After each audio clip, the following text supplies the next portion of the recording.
All right, everyone, Stranger Things Season 5, the final season, Volume 1, the first 4 episodes, whatever you want to call it, it's out. I've watched it. I gotta tell you what I think. I have so many different thoughts on this. This is such an interesting, I don't know. There's something very weird about this show that, because of how much time we've spent between seasons, I'm getting ahead of myself. Guys, like the video, subscribe to the channel if you want to see more of this kind of content. This is going to be much more conversational, much more casual, just me talking to you about what I really think about this show and this final season so far. So leave your comments down below. I read every single one. I most likely will respond. Now let's get into it. Okay, let's go ahead and get the big elephant out of the room. And I think the number one thing I want to discuss in this video is the fact that there has been a lot of time that has passed physically in the real world between season 4 and now. The ending of season 4 released back in July of 2022. That's over 3 years since the last season. And when you have actors who are playing high school students, they grow up in real life. Shocker, I know, it's crazy. That being said, seeing these kids back in these roles over 3 years later when they're going through the main growth periods of their life, it's very jarring. And it's not just them looking different, sounding different, and definitely acting different. I think there's a whole nother conversation that needs to be had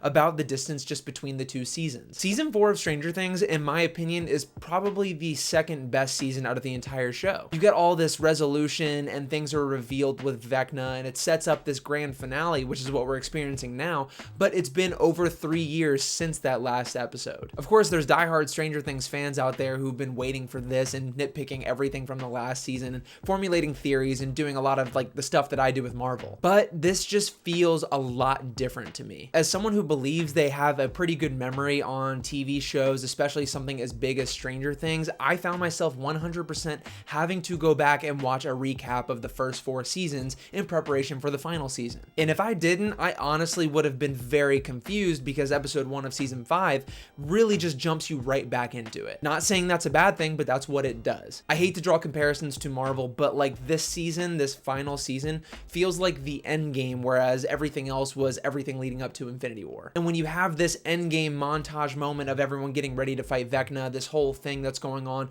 with the plans, the upside down, all of these different characters, there's a lot happening on screen at once. There's a lot of different groups going off and doing their own things, and it can be very confusing. So I think that having to jump back right into the middle of things, seeing these 24, 22, whatever, however old these people are playing young high schoolers, it is just a lot to take in. Not saying that makes the show bad by any means. It's something I just really had to get out and tell you guys because while I was watching this, I just couldn't shake it. Madison as well, she was watching this and was like, I just don't even remember what happened in the last season, and wow, these kids look so old. So overall, logistically, there's just some things that have happened with this last season that are kind of out of control of the actors and everything, you can think of, because people get older. It takes a lot longer to make seasons of television now than it used to. I mean, I remember getting seasons of The Walking Dead every single year back in the day, but knowing that this was going to be your final season and having such a large gap between the last season and now definitely decreases the overall hype levels, in my opinion. But now that we've kind of talked about what my thoughts are in terms of things that are going on beyond the screen and kind of just the general concept of what's been happening with this season,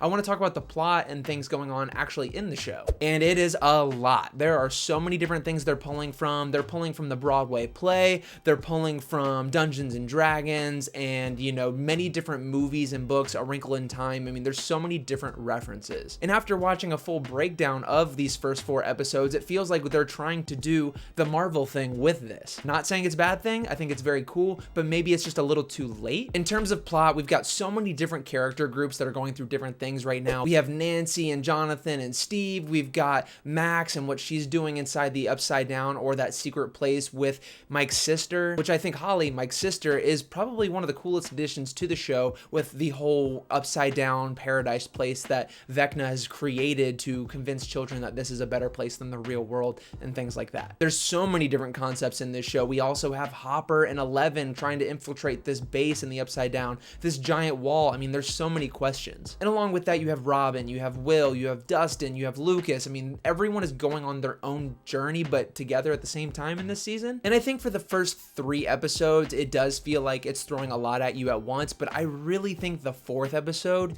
is super strong. That 4th episode where we see Will gain his powers over the Demogorgons, we have this crazy one-line shot of the Demogorgons attacking all of the military officials and the kids have to escape. This episode felt like OG Stranger Things, but just on a higher level, and I really liked it compared to the first 3 episodes that were mainly just exposition and getting us to this point. They are definitely setting some things up that are probably and hopefully going to be paid off later down the line, but I really like what the 4th episode did in sort of bookending this first chapter in the final season. As you guys know, they're releasing 4 episodes now, 4 episodes on Christmas, I believe, and then New Year's is going to be the finale, where it's like a 2.5 or 2 hour and 15 minute long episode. I think it's being released in theaters too. I'd be curious to see how many people actually go to the theaters for this. If you have Netflix and you're watching all of the episodes already, why not just watch it for free at home? Still, I think it's a cool idea, and I think there's going to be a lot of fans there dressed up. It's going to be a good time. But what this 4th episode did was kind of what the 4th season did in its finale, and got me super excited to see where they take it in the future. Because you have Will here, who now has powers over these Demogorgons, and you've got Vecna and his powers, Eleven and her powers, and how are all of these going to mesh? What's the connection between all of them?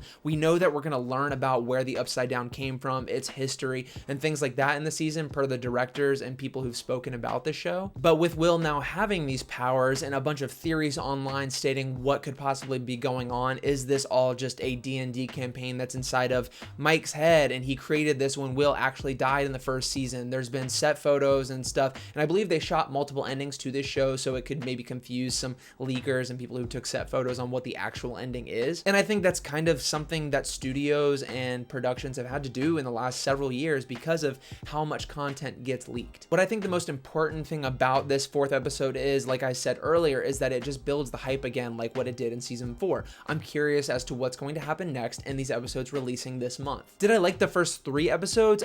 They were fine. I didn't think they were bad by any means. I think there were a couple bad parts, and that really just is in the acting of some of the characters. And I honestly don't even think the actors are at fault here, because again, they're growing up. They're like 20-something years old trying to play a middle high schooler age student who is like not knowing anything that's going on, but at the same time has a lot of experience now. So it's a very difficult job for these actors to pick what their tone and how they act, and their dialogue is just a little bit clunky in some scenes, in my opinion. There's a couple scenes where I just like heard the dialogue and it was so corny, so cheesy, but I guess that's kind of the 80s vibe, but I'm not going to excuse it 100% because I know that this show can pack a lot of emotional weight in its dialogue. They've added a couple new characters. We have Derek. He's actually hilarious. I think he's not the best actor, but he's a child and he's funny, and he kind of steals the scene every time he's in it. I think Vecna's redesign is really cool. I think it looks less like a guy in a morph suit and it looks more like a movie monster. I think the visuals in this show so far have been incredible, and I really have nothing to complain about in terms of sound and, you know, movie stuff. Just the fact that this is like super high budget for a TV show, and you can tell because it looks fantastic. It just, maybe this is the reason why it's taken so long to get it to screen, and now you've got a lot of people who watched the 4th season now going into this 5th one forgetting what happened, or just not watching it because it's been too long altogether. I for one am enjoying it, especially that 4th episode, so I will be continuing watching this, and I want to know what happens because, well, we've now been watching this show for almost 10 years. It's been so long they couldn't even like make Will look de-aged. They had to hire a younger actor to play him in a flashback in the 1st episode, which I am really curious, like, how are they going to tie Vecna and Will and Eleven's stories together, especially considering now in the last episode we have the other person who was, I believe, in season 2. She found Eleven and they became friends, and she also has powers, and it seems like she is the one who was causing Eleven to not be able to use her powers in the Upside Down, but now that's been fixed. So they set up a lot for this next batch of episodes. I'm super excited for it. I will be watching it. Most importantly though, I've got to know what you guys think about this, just because I've seen so many different opinions on this show's final season so far, not just the 4 episodes, but, you know, people who've seen more. I've got to know what you think. I really am curious because this is a very weird situation. Having one of the biggest TV shows of all time take so much time and now kind of grow out of its own skin and become something that's almost like a shadow of itself, but it's not bad. I'm kind of enjoying it more than I thought I would, because leading up to it, I wasn't really fully back in the Stranger Things wave or mood. I just was like, it's been way too long. Is this going to even be worth watching? There are some elements that take me out of it. There's some elements that are definitely from the original show that are in this season that, you know, bring you back to that original feel why you watched it in the first place. But yeah, there's just a lot of, you know, discussion I think that needs to be had about this and what works, what doesn't, and where you'd like to see it go. So again, like the video, subscribe to the channel if you're new. I would love to have you here. Most importantly, leave your thoughts. I read every single one. I most likely will respond, and I will see you all very, very soon.